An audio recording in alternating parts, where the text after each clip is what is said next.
A Muslim man's shocking near-death experience reveals the devastating truth about Islam and Muhammad. What he witnessed in the afterlife will change everything you thought you knew about salvation. This isn't just another NDE story, it's a warning that could save your eternal soul. My name is Kareem Masri, and I'm 57 years old. I live in a small town called Millbrook in Ontario, Canada. I was born into a devout Muslim family in Lebanon, but we moved to Canada when I was just 10 years old.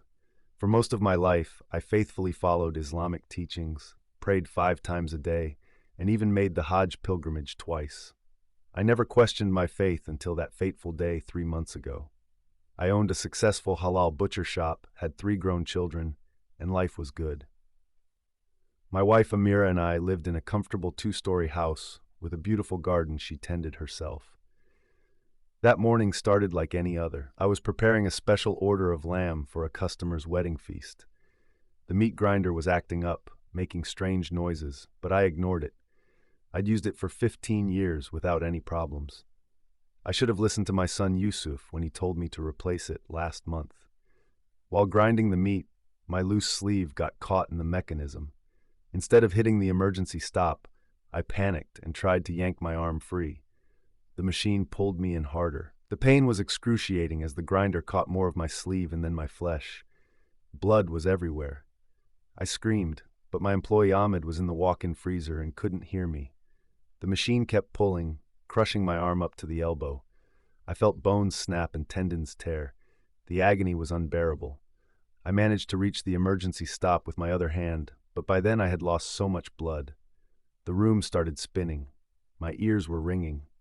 The last thing I remember was Ahmed's horrified face as he finally came running, phone in hand, already calling emergency services. The doctors later told me I had lost nearly 40% of my blood volume. My heart stopped 3 times in the ambulance. They had to amputate what was left of my right arm just below the elbow. But what happened during those minutes when my heart wasn't beating, that's the real story. What I saw changed everything I believed about Islam, about Muhammad, about the truth of existence itself. I've struggled with whether to share this experience. Many will dismiss it, others will hate me for what I'm about to reveal. But I can't stay silent. What I witnessed in the afterlife was too important.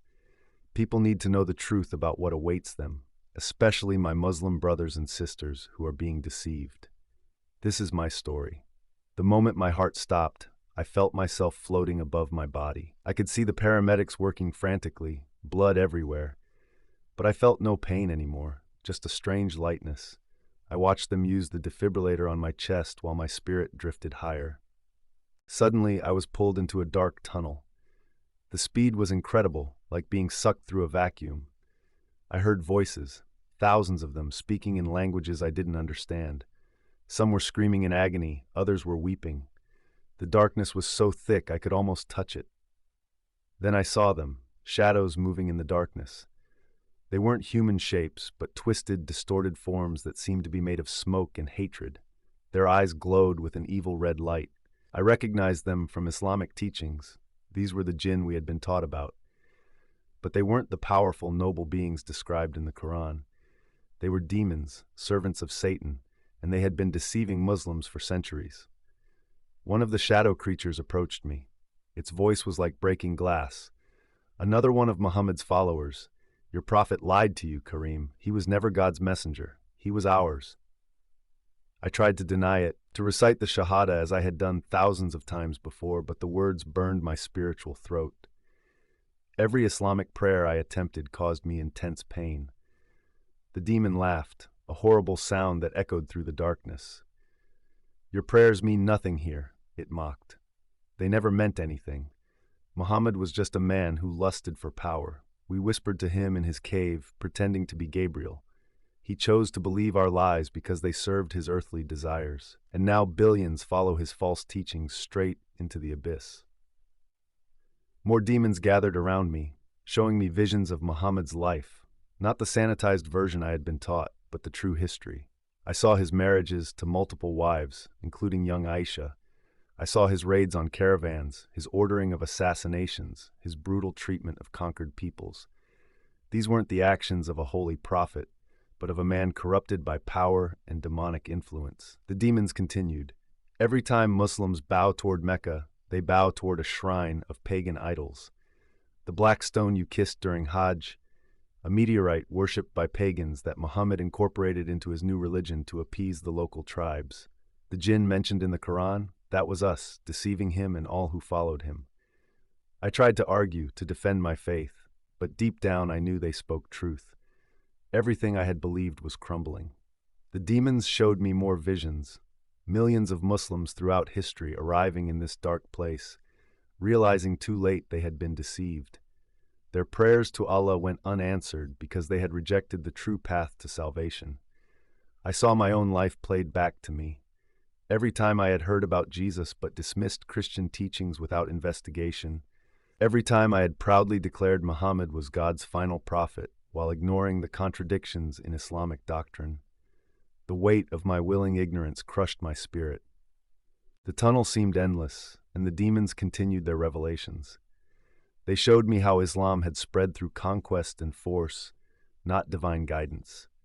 They revealed how the Quran's contradictions came from Muhammad, changing revelations to suit his needs, not from any divine wisdom. Every pillar of my faith was systematically destroyed with irrefutable evidence. The demons weren't finished with their revelations. They showed me the true meaning of Islamic practices I had followed faithfully. The Ramadan fasts, the ritual prayers, the Hajj, all were meaningless ceremonies that led people away from true salvation. I saw how these practices gave Muslims a false sense of righteousness while keeping them trapped in spiritual darkness. Look at what your prayers really meant, one demon hissed, showing me a vision of myself praying 5 times a day. Each time I had bowed toward Mecca, I had unknowingly participated in a ritual that rejected the true nature of God. My devotion had been sincere, but sincerely wrong. Suddenly, the darkness gave way to brilliant light. The demons scattered, shrieking in terror. I found myself standing before a vast courtroom of light. The judge's bench rose impossibly high, but I couldn't look directly at who sat there. The glory was too intense. Beings of pure light, angels, I realized, stood in rows. They were nothing like the Islamic descriptions of angels. These were terrifying in their beauty and power. One stepped forward holding a book. Karim Masri, the angel's voice resonated through my entire being. Your life will now be judged. The book opened, and scenes from my life projected all around us. I saw myself teaching my children that Jesus was just a prophet, not God's son. Each time I had denied Christ's divinity, a deep mark appeared in the book. I saw myself proudly explaining Islam to others, unknowingly leading them away from salvation. These were not good deeds as I had believed, but serious transgressions. You treated the creator of the universe as a mere messenger, the angel declared. You followed a false prophet who denied God's true nature and led millions astray. Your good works cannot save you because they were done in service of a lie. I fell to my knees, understanding at last. The Trinity I had rejected was real. Jesus wasn't just a prophet, he was God incarnate who had died for humanity's sins. Islam's greatest error was denying this essential truth. No amount of charitable giving, fasting, or prayers could substitute for accepting this reality. More pages turned, showing my sins, not just actions, but the pride in my heart when I thought I was following the true religion while looking down on Christians. The angel showed me how Islam's teachings about Jesus being just a prophet had kept millions from finding true salvation. The road to hell is paved with false righteousness, the angel said. Muslims believe they worship the true God, but by denying Christ's divinity and following Muhammad's teachings, they worship a false conception of God. This is why Jesus said, "No one comes to the Father except through me." I saw my own family continuing to follow Islamic teachings, heading toward the same judgment. The weight of this knowledge was unbearable. How could I have led my own children down this false path? Many Muslims are sincere in their devotion, the angel continued, but sincerity in following error still leads to destruction. The truth was always available to those who truly sought it. You chose comfort in familiar traditions over seeking truth. The scenes continued. Every Islamic prayer I'd said, every time I'd defended Muhammad's actions, every verse of the Quran I'd memorized, all were entries in the wrong column of the ledger of my life. What I had thought was spiritual wealth was actually spiritual poverty. The courtroom scene faded, and I found myself in a vast valley. Millions of souls stretched as far as I could see. With supernatural clarity, I knew these were all people who had followed Islam. Many were crying out in Arabic, reciting prayers that now echoed hollowly in the spiritual realm. An angel appeared beside me. "Watch," it commanded. "See the final destination of those who follow false prophets." Before us, a great sorting began. Those who had heard the truth about Jesus but deliberately rejected it were led away by stern angels to the left. Those who had never heard the true gospel were taken to another area for a different kind of judgment. But what haunted me most were the educated Muslims, scholars, imams, and leaders who had studied religious texts but chosen to suppress the truth they found about Christianity's claims. "These are the worst," the angel said, pointing to a group of well-known Islamic preachers I recognized. They knew the contradictions in Muhammad's teachings. They saw the historical evidence that the Quran was compiled by men, not preserved perfectly, as they claimed. They noticed how Muhammad's revelations conveniently matched his personal desires. Yet they kept teaching lies because of pride, power, and worldly gain. I watched as these religious leaders faced their judgment. Their arguments about Islamic scholarship meant nothing here. Every sophisticated theological defense of Islam's errors collapsed in the face of divine truth. Then I saw something that broke my heart. Ordinary Muslims I had known, good people who sincerely believed they were following God, learning the truth too late. They had been too afraid to question, too comfortable in their traditions to investigate other faiths seriously. "Remember," the angel said, "many Christians through history tried to warn the Muslim world. They were killed, persecuted, or silenced. Islam spread by conquest and force, then maintained its hold through fear and tradition. Those who questioned Muhammad's teachings faced rejection by their families, communities, and sometimes death. I saw my own mosque back in Millbrook. Every Friday, hundreds gathered there thinking they were worshiping the true God. But their sincere prayers were built on Muhammad's deceptions. The angel showed me how demons gathered there, rejoicing as people reinforced their false beliefs week after week. The greatest trick wasn't convincing people God didn't exist, the angel explained. It was convincing them they were worshiping Go. The courtroom scene faded, and I found myself in a vast valley. Here I saw countless souls learning the truth about their earthly religions. Muslims who had died before me were being shown the reality they had rejected. I saw imams and Islamic scholars weeping as they learned how they had misled others. They were shown visions of Jesus' true identity and the real meaning of his sacrifice. The truth was undeniable here. Every argument they had used against Christianity crumbled in the light of divine reality. In one group, I recognized a Hafiz, someone who had memorized the entire Quran, from my local mosque. He was watching scenes from the true history of the Quran's compilation, how verses had been lost, changed, or added after Muhammad's death. The perfect preservation Muslims believed in was another lie. "See how Satan crafted this deception," a guiding angel explained to me. He knew that if people believed they had God's final message, they would stop seeking truth. The Quran's scientific miracles that Muslims proudly point to, ancient Greek and Persian knowledge that was available during Muhammad's time. The supposed perfect preservation, a myth created generations after Muhammad died. I watched as other Muslims learned how their beloved prophet had fallen for Satan's tricks. The cave of Hira, where Muhammad claimed to meet Gabriel, was revealed as a place where desert demons had contacted many pagan meditation practitioners before him. The angel showed me how these same demons had influenced other false religions throughout history. My guide then took me to a different area, one filled with pure, warm light. Here, I saw the truth about Jesus that Islam had hidden from me. I witnessed the crucifixion as it really happened, not the Islamic claim that someone else died in Jesus' place, but the true sacrifice of God incarnate. I understood finally why this truth was so important. Without Jesus' divine nature and sacrifice, there could be no salvation. Islam's teachings about earning paradise through good works and following religious laws was a path to spiritual failure. No human effort could bridge the gap between God's perfection and our sinful nature. The scenes shifted to show me how Islam had taken pieces of truth and twisted them. Yes, Jesus was born of a virgin, but not just as a prophet, as God taking human form. Yes, he performed miracles, but not just as a messenger, as God demonstrating his power. Yes, he will return, but not as Islam teaches, as the divine judge who will reveal the truth about all false religions. This is why the demons worked so hard to create Islam, my guide explained. By acknowledging Jesus as a prophet but denying his divinity, Islam created a middle ground that felt safe and reasonable to many people.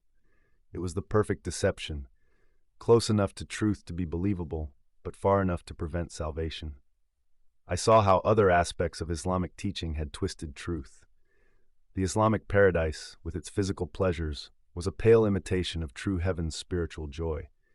The Islamic hell, while fearsome, didn't capture the real horror of eternal separation from God. In this realm of truth, more revelations came. I watched as the true history of Islam's spread was shown to me. The miraculous victories early Muslims attributed to Allah's favor were revealed as simply military superiority against unprepared opponents. The rapid spread of Islam that Muslims see as proof of divine blessing was shown to be the result of conquest, political deals, and forcing conquered peoples to convert or pay heavy taxes. I saw how the ritual prayers Muslims perform were adapted from earlier pagan practices. The Kaaba's significance was exposed. It had been a pagan temple housing 360 idols before Muhammad claimed it for his new religion. Even the direction of prayer towards Mecca was originally towards Jerusalem, changed only when the Jews rejected Muhammad's teachings. Notice how Islam borrows from Judaism and Christianity, my guide explained. Satan isn't creative, he just distorts existing truth. The requirements for ritual washing, the dietary laws, the modified versions of biblical stories, all were designed to make Islam seem familiar enough to convert Jews and Christians while leading them away from true salvation. Now I was shown the clever ways Islam keeps its followers from questioning their faith. The concept of bid'ah, religious innovation, that makes Muslims fear questioning tradition. The teaching that Muhammad was the final prophet, conveniently closing the door to any new revelations. The death penalty for apostasy that keeps many Muslims from even considering other beliefs. I saw how the Arabic language was used as a tool of deception. Muslims are taught that the Quran can only be truly understood in Arabic, creating a barrier between most believers and direct understanding of their holy book. Those who memorize the Quran in Arabic without understanding it are highly respected, even though they're merely repeating sounds without comprehension. See how perfect the deception is, said my guide. Muslims are taught that expressing doubt means they're being influenced by Satan, when actually their doubts are the Holy Spirit trying to lead them to truth. They're told that the Trinity is illogical, when they accept many illogical things in their own faith without question. Suddenly, everything stopped. I found myself in a quiet space filled with gentle light. A voice spoke, not in words but directly to my soul. Now you know the truth. What will you do with it? I saw two paths before me. One led back to my life, where I could share what I had learned and help others find truth. The other led to immediate peace, but would mean keeping this knowledge from those who needed it. The choice was mine. I thought of my family, still trapped in Islamic teachings. I thought of my friends at the mosque, sincerely practicing their faith but heading towards spiritual disaster. I thought of all the Muslims worldwide who had never heard these truths. If you return, the voice said, many will reject your testimony. You will face hostility, maybe even violence. Your family might disown you. Are you willing to bear this burden to share the truth? As I considered the choice before me, I was shown more visions. I saw Muslims who had near-death experiences, similar to mine, but chose to stay silent out of fear. I saw others who had tried to share the truth but were silenced by their communities. The commitment to spread this message would require immense courage. Remember, my guide said, you won't be alone. Throughout history, many Muslims have discovered the truth and chosen to follow it despite the cost. Some paid with their lives, but their sacrifices helped others find salvation. The reality of my mission became clear. It wasn't just about rejecting Islam. It was about helping others see the loving truth that had been hidden from them. The harsh, distant Allah of Islam was nothing like the true God I had encountered. I was shown how to share this message effectively, not with anger or hatred towards Muslims, but with compassion and understanding. After all, I had been one of them, sincerely believing I was following truth while actually walking in darkness. Your experience as a Muslim will help you reach others, the voice explained. You understand their mindset, their fears, their objections. You can help them see how Islam keeps them trapped in a system that can never bring true salvation. I woke up in the hospital 3 days later. The doctors called my survival miraculous. I had been clinically dead for several minutes, but I knew it was more than a medical miracle. It was a divine appointment that had transformed my understanding of everything.